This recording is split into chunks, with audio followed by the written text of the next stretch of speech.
안녕하세요. 부동산에 궁금한 점을 요모조모 알려드리는 부동산 모두입니다. 우리가 집을 매수하려고 할 때 여러 가지 방법이 있지요.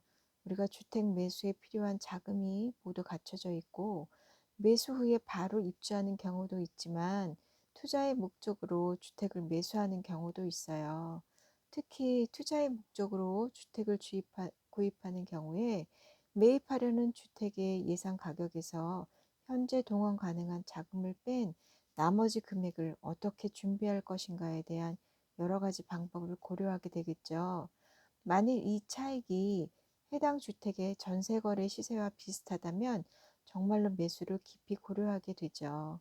흔히 주택을 매수하고 나서 발생하는 취득세, 지방교육세 등의 각종 세금, 등기비용, 여기에는 인지세, 주택채권 매입, 법무사 수수료 등이 포함되어 또 중개 수수료 등도 우리가 준비해야 되잖아요. 이런 것도 반드시 기억하고 준비를 하셔야 해요. 이렇게 매매 가격과 전세 가격의 차이가 크지 않은 주택을 전세를 끼고 매수하는 것을 갭 투자라고 불러요. 갭 투자를 하게 되는 경우는 매수 후에 집값이 상승해서 다시 매도할 때 시세 차익을 얻게 될 것을 기대할 때 우리가 하게 되죠. 즉 적은 금액으로 투자해서 최고의 수익률을 기대하는 것이에요. 그렇다면 무조건 전세 가격이 높아 매매 가격과 차이가 적을수록 좋은 걸까요? 보통 전세 가격은 매매 가격의 80% 정도가 적절해요. 만일 전세 가격이 매매 가격의 80에서 90%까지 된다면 집값이 하락할 때 매매 가격이 전세 보증금보다 적어지는 경우가 생기고, 이런 경우 세입자에게 보증금을 돌려줘야 할 때 집주인은 오히려 대출을 받아서 보증금을 내줘야 하는 사태가 생길 수도 있어요. 혹시 경매로 낙찰 금액이 전세 보증금보다 낮으면 말 그대로 깡통 전세가 되는 거예요. 그렇다면 갭 투자의 전제 조건은 집 가격이 계속 상승할 것이라는 데서 시작한다는 것을 알 수 있죠. 그렇기 때문에 매수하려는 목적, 종류와 지역의 특성 등을 더욱 꼼꼼하게 따져서 우리가 살펴봐야 해요. 만일 거주가 목적이 아닌 임대 수익을 위한 것이라면 역세권이나 근처에 회사가 많은 지역의 오피스텔, 원룸이나 투룸 등 일정한 수입이 있는 직장인 수요를 기대할 수 있는 관리가 잘 되는 신축을 눈여겨보는 것도 좋을 거예요. 일단 전세를 끼고 매수한 이후에 자신이 거주하던 집을 처분하고 입주를 염두에 두고 구입하는 경우도 있어요.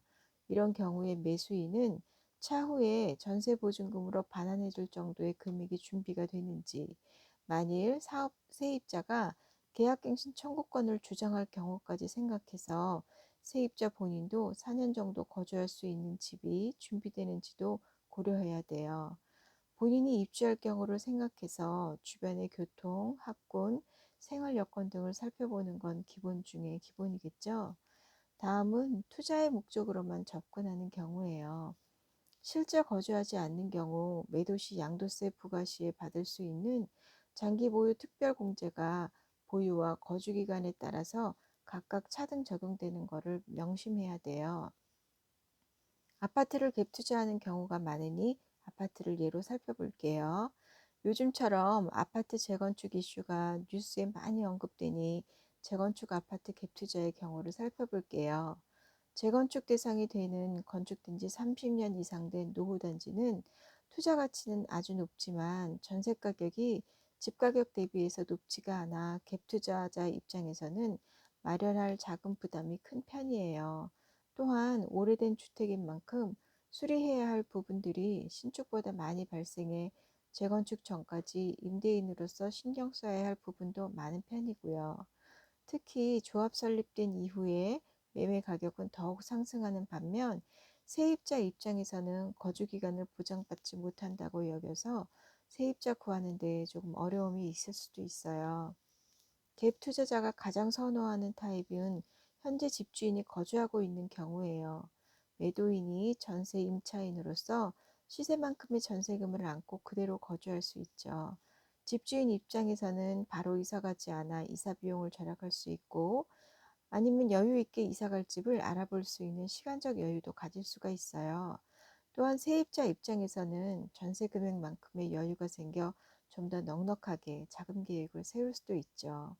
만일 새로이 전세를 맞춰야 하는 경우에는 전세 금액과 잔금 일자를 잘 조정해야 돼요.